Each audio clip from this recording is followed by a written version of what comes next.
Hi, my name is Craig Frazier, and I'm here at the Kratex Colors facility in Connecticut, and I'm with Chris Arpin. He's going to show me some of the new gizmos and stuff they have installed here at Kratex. We figured this is a perfect opportunity, now that Craig is here, to do a little walk around. We get a lot of questions now since we've been doing videos about what we have in terms of the facility and the equipment that we have. We get a lot of questions on it. So this is brand new to us this year. So we'll start with the air supply system. This is a brand new Flexilla. This is a 10 horse, 120 gallon, two-stage air compressor. It's about 40 CFM in output, so I mean it's a little overkill for what we wanted, but we are planning on doing classes at some point here in our facility, so we want to make sure we have more than enough air.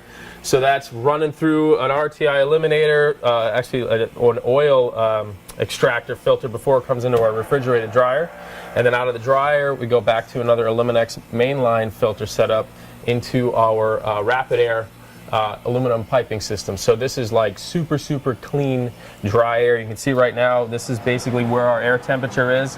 It's 35 degrees Fahrenheit, so it is cool dry air. There's no moisture in this air. So that runs out through the whole shop, and over to here we have our mixing area.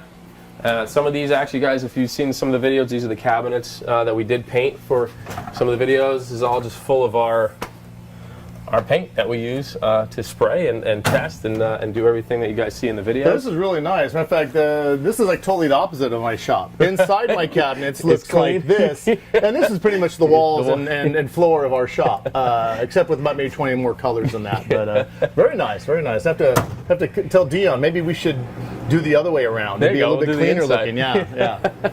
So that's pretty much there. This is just everything that we kind of use during testing and everything else. This is our mixing bench over here where we're actually spraying, mixing paint. And this is our other cabinet. So you need to have the little light in there, so when you open it up, it goes, oh. This is the gun shop, guns. right? So this is everything we use. We only use the best spray equipment from Iwata. So big shout to Iwata. This is the stuff that we use. You guys see all those videos, and that's what we're using. Around the corner, got the little airbrushes over there on the wall. I actually do have. Nice. I have a little rack here with cool. Some of the airbrushes that we use. Everything from the TH, the TH2 to the Eclipses, and my Micron's usually up there, but it's in the booth right now, actually from Craig's video that we just finished wrapping up. So, and again, another airdrop over here. At some point, we'll add a paint shaker, and over to the wall with my filters. A lot of times we get questions on what filter system we're using for strainers. And this is the Gerson Elite. These are actually the dispenser for the strainers. It keeps these things surgically clean. So you're actually never touching the filter. You're just pulling it off the wall. It's clean, dust-free. So these are 125 micron, and these are 190 micron. So the 125s, if you guys have seen, that's what I recommend for the candies and the sealers. And then the 190s are everything else, the pearls and the metallics, just because a lot of times the pearls will get stuck in this 125 micron. So over to the PPS 2.0 system, this is everything we use. We use the small, medium, and large cups from 3M, and we've been using these ever since, and we love that. So that's an excellent feature. Going into the booth, this is our brand new booth, and I'm sure you guys have seen quite a bit. We actually only see the front of the booth when we're doing video, so you guys can get a little more expanded tour. And actually, one of the nice features of this booth we really haven't touched on much is this drying system from Becca. This is Becca's a company that makes a lot of waterborne and solvent-borne gun washers, and they also offer this drying system. So this is a vacuum-operated switch that we turn on and off from inside the booth, and what it does is it pulls already filtered, clean, temperature sensitive air. So whatever temp we're spraying at and taking the interior, the air in the booth, filtering it through here, and it gets pulled up to the roof of the booth and down and split on both sides, and it runs down these tubes. So you create a turbulent airflow to dry our paint. So once you're done, you put a coat of paint. It's not obviously something larger.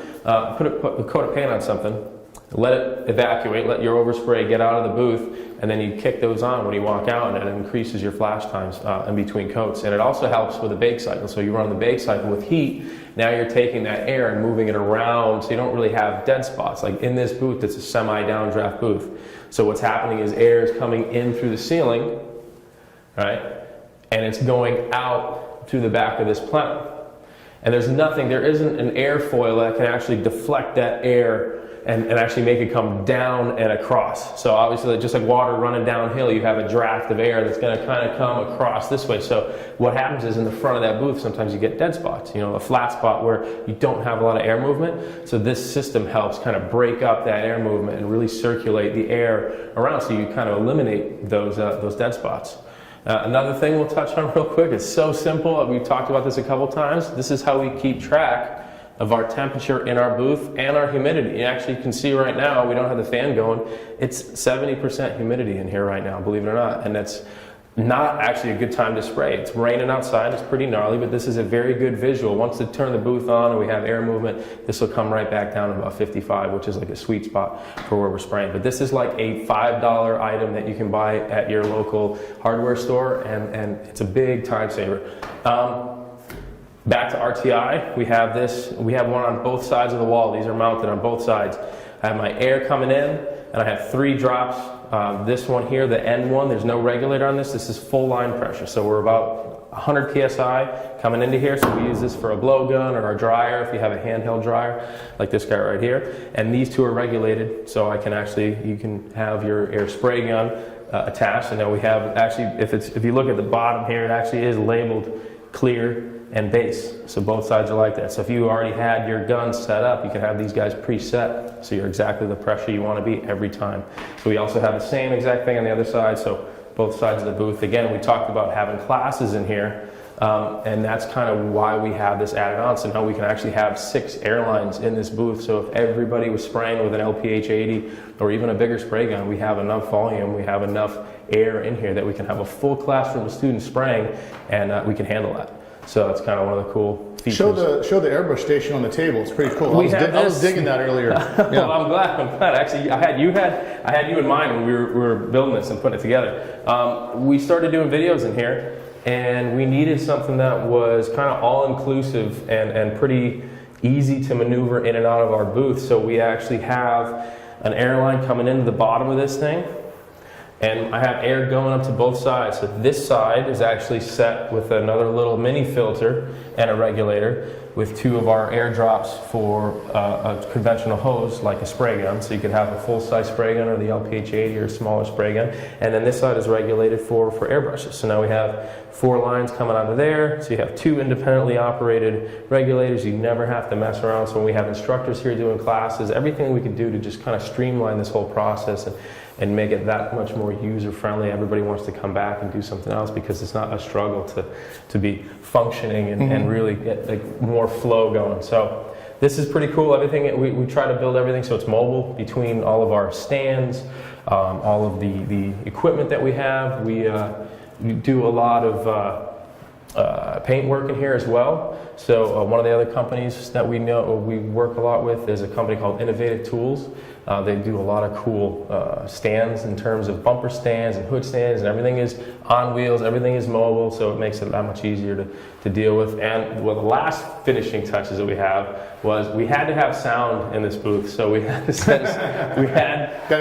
some speakers. It gets pretty monotonous, especially when you're doing a complete in here and you know that the fan's not running, you're the only one in here taping up a car. So I got the okay from everybody to cut a couple holes in the booth and put some speakers in, so we got some background noise. We've got ours, but they're indistinguishable. Dion sits his gun on them, and they're a pair of old JBLs, but there's about a 3/4 inch of paint on them. So they're actually at subwoofer enclosures now because it's really, really tight in terms of bass. Well, I also noticed you got, the cool thing about the way you've set everything up, it's almost like a dream shop. But it was easy because there was only a half booth here before that was used for doing spray outs. It was like a walk-up.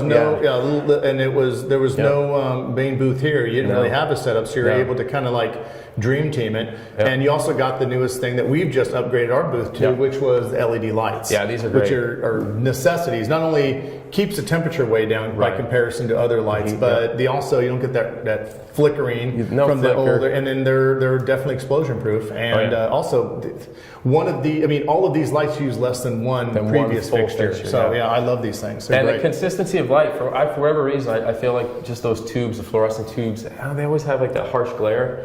And when we put these in, they're still bright, but it's not. It's not. Well, you get daylight.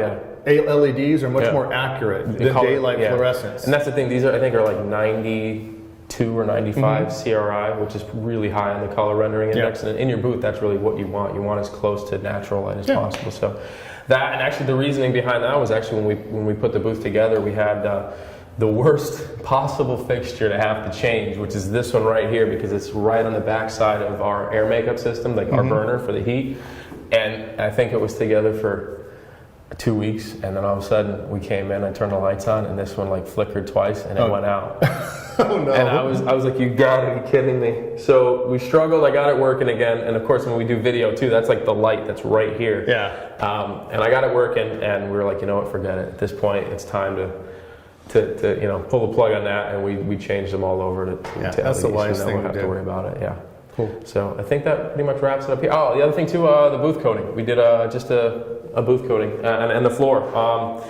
The floor is actually from a company called Pigmat, and they do a lot of those like oil absorbing. And this one, you guys don't judge by the overspray. If you guys just saw that video, that 944 complete we did, this is the remnants of the overspray from that. But this is actually just a peel and stick kind of a mat. And it's like 3M makes a dust control spray that you can spray on your floor, and it'll kind of help trap down. This is like the modern version of wetting your floor down. And because we're a water-based company, when you're spraying water-based paint, the last thing you want to do is wet your floor. So how easy is it? I mean, when this one gets nasty, you just peel it up and get a new peel one? it right up, and you roll it out, and it comes Nice. in like a 200-foot roll. Oh, wow. So we're actually waiting for that, and so we'll have a fresh floor in here. But we've had this booth floor down since we started when the booth was new. That was, I think, the end of January. I think it was about the time we put our first video That's on. pretty So nice, this has actually. held up the entire time. And actually, all you do is vacuum it.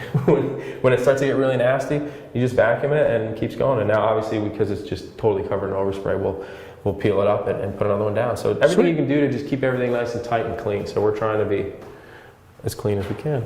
Sounds good, So man. we'll walk out of here.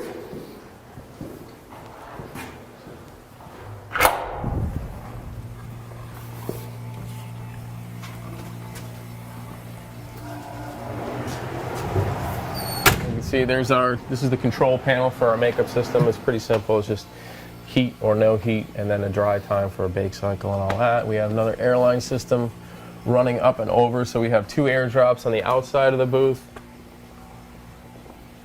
And again, this was all done in preparation for classes. If we had another class going inside the booth, we could have a class actually out here, and we can have enough air supply for everybody, so we can have everybody airbrushing and doing that. And this is actually the last and final part of the tour, where Craig is here. He's been here for this coming week. He's going to be here doing video all week. And because he's doing video, he has the opportunity to sign our booth. I couldn't do it earlier because I hadn't done a video You hadn't done a video You yet, have to do so a you didn't video sign. here Yep. first. You got to do a video in order to sign Before the I booth. do the signature, tell them about the cool door handles coming to the booth. We're trying to figure out what we could do for handles, because we wanted something cool and different, just being us. And I actually got 2 spray guns. They're 2 Supernovas that actually we got from Armando at Iwata. And we're getting those. They're supposed to be getting stripped right now, just back down to bare metal. We're going to kind of antique them a little bit, make them look cool. So it'll be the 2 gun bodies bolted to the doors, and those are going to be our handles. Because right now we can't open it. The only way you got to do is you got the inside. You got a monkey kicker from the inside and push it open. So where do you want me to sign it at? Is there You any get to sign it wherever you want. Now, do I have to do a simple signature? Or can I do a little you can, drawing? You I can do a can little get something? carried away, absolutely. Okay, I'm going to sign it right here then. There we go. I think that's all done.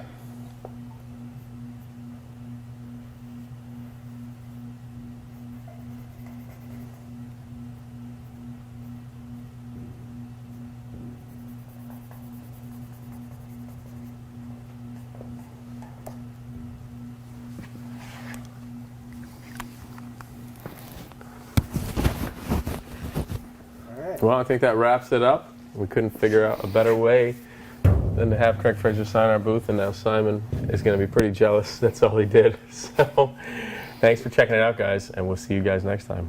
See you later, man.